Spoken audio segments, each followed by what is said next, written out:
Aku ada satu cerita aku nak kongsikan. Dan cerita ini terjadi ketika aku bersekolah dan sekolah menengah. Jadi ketika sekolah menengah tu, waktu tu aku rasa form 4 macam tu. Form 4 tak macam mana, cikgu usulkan nama aku untuk jadi pengawas. Sejujurnya, honestly, aku memang sebenarnya tak nak memegang apa-apa jawatan di sekolah, apalagi jawatan sebagai pengawas. Sebab aku tahu kalau aku pegang jawatan sebagai pengawas, aku tak ada masa yang aku biasa ada untuk belajar, untuk siapkan kerja sekolah, untuk balik ikut masa yang aku nak, ataupun untuk buat hal sendirilah, senang kata. Sebab aku tahu tugas dan tanggungjawab pengawas tu berat. Dan apabila seorang tu dilantik jadi pengawas, tentu sekali akan diberikan dengan tugasan-tugasan yang akan menambah beban pembelajaran yang sedia ada. Jadi pada aku benda tu berat lah.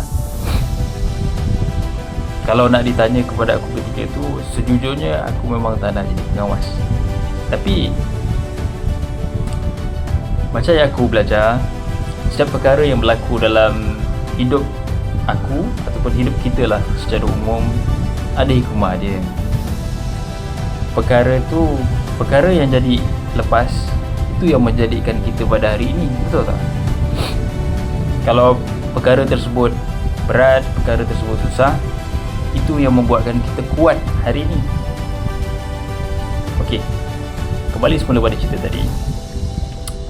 Pada ketika mana usia aku 16 tahun macam tu, Form 4, tingkatan 4, cikgu mengusul aku untuk menjadi pengawas. Sebab aku rasa cikgu nampak aku ni kurang sangat co-curriculumnya, baik sukan, baik aktiviti co-curriculum yang lain.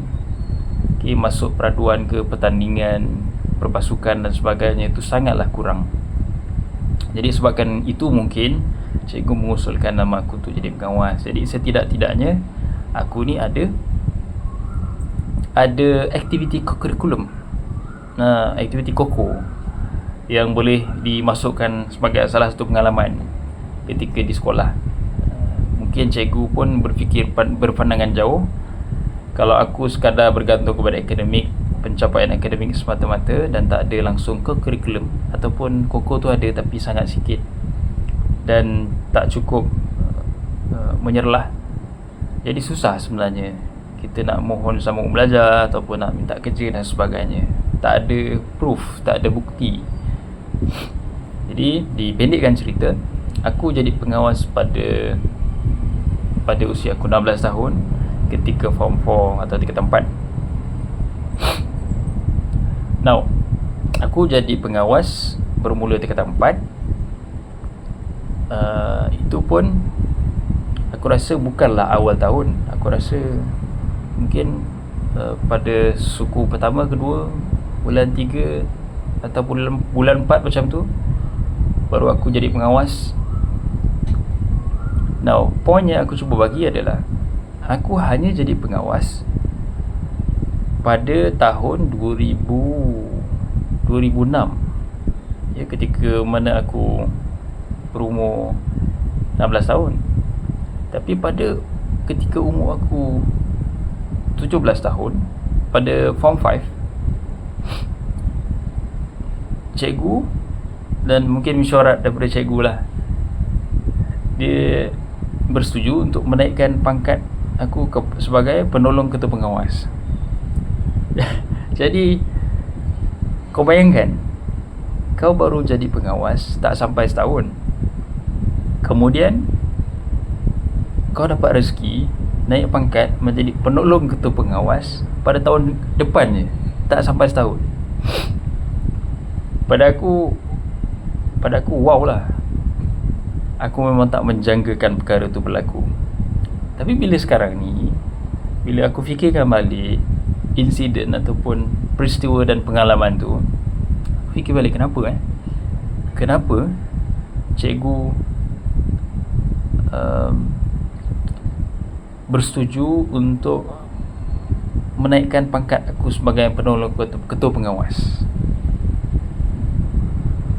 Mungkin kalau dalam organisasi badan pengawas tu, mungkin aku boleh katakan nombor 2 lah. Sebab ketua pengawas nombor 1, jadi penolong ketua pengawas nombor 2. Okey. Bila aku fikir balik, kenapa? Boleh jadi disebabkan oleh visibility. Sebab macam aku bagi tahu tadi, walaupun aku ini lacking ataupun kurang dari segi kokohnya, tapi dari segi akademik tu aku boleh katakan okey lah. Maksud okey lah tu, kalau pencapaian akademiknya di kelas tu agak baik, mungkin antara 1 ke 10 nombornya tu, dan agak kerap juga naik dan turun pentas untuk terima hadiah tu. Hadiah ini berkaitan dengan akademik. Jadi aku rasa mungkin disebabkan oleh itu, aku punya visibility dalam kalangan cikgu dan sekolah secara umumnya tu agak baik, dan cikgu kenal aku, dan daripada situ mungkin nama aku tu dicalonkan dan mudah untuk dijadikan penolong ketua pengawas. Begitu. Kalau difikirkan logik akal dia, orang lain jauh lebih layak daripada aku yang belum setahun masuk pengawas. Sebab kawan-kawan yang ada tu, ada yang jadi pengawas bertahun-tahun lama sebelum aku. Sepatutnya mereka jauh lebih layak untuk menjadi penolong ketua pengawas berbanding aku. Tapi cikgu latih juga jadi pengawas. Jadi mungkin itu pada pendapat akulah visibility.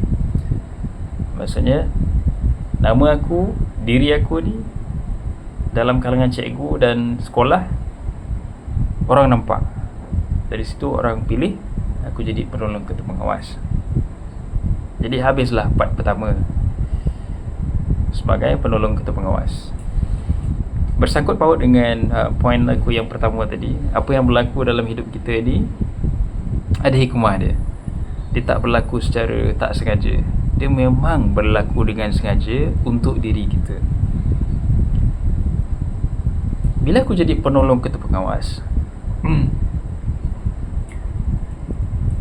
dan dalam ketika aku belum setahun jadi pengawas, tiba-tiba jadi penolong ketua pengawas, tanggungjawab aku secara drastiknya tiba-tiba jadi besar.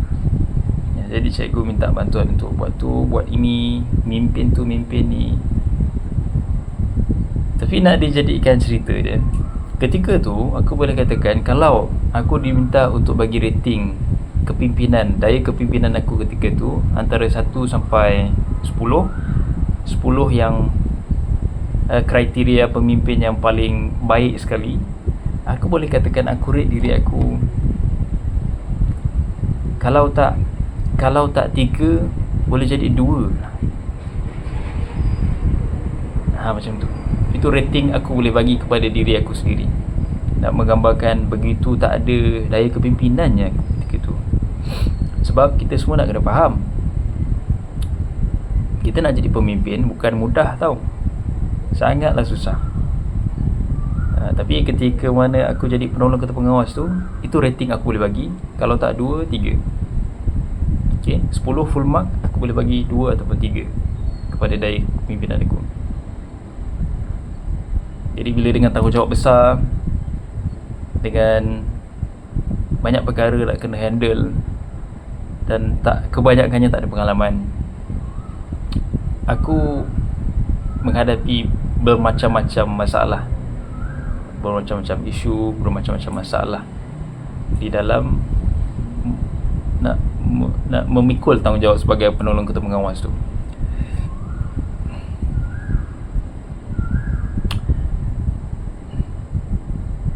Sebab kita handle, bukan setakat handle, kita dalam banyak perkara, dalam banyak keadaan, penolong ketua penguas sama juga dengan pemimpin secara umum, kita akan berhadapan dengan orang.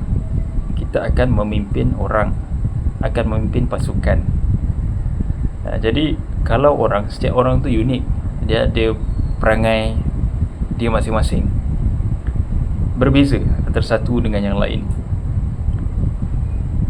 Jadi masalah paling besar aku adalah untuk berinteraksi, berkomunikasi, untuk handle orang tu sendiri. Itu yang aku rasa cabaran dan ujian paling besar sekali aku hadapi ketika itu. Now, dipendekkan cerita,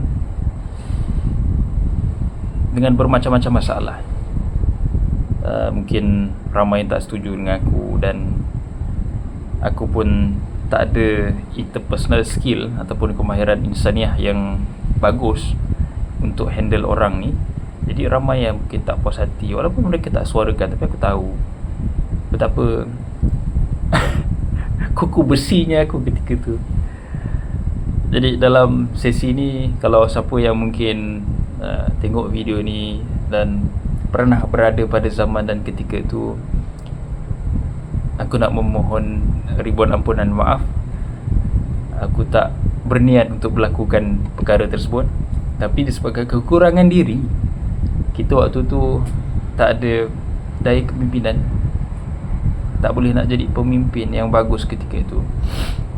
Tapi hikmah dia, walaupun berjumpa dengan bermacam-macam cabaran dan ujian, aku belajar banyak perkara. Dan dipendekkan ceritanya lagi, bila banyak sangat isu dan masalah, khususnya melibatkan manusia, handle manusia yang aku hadapi ketika tu,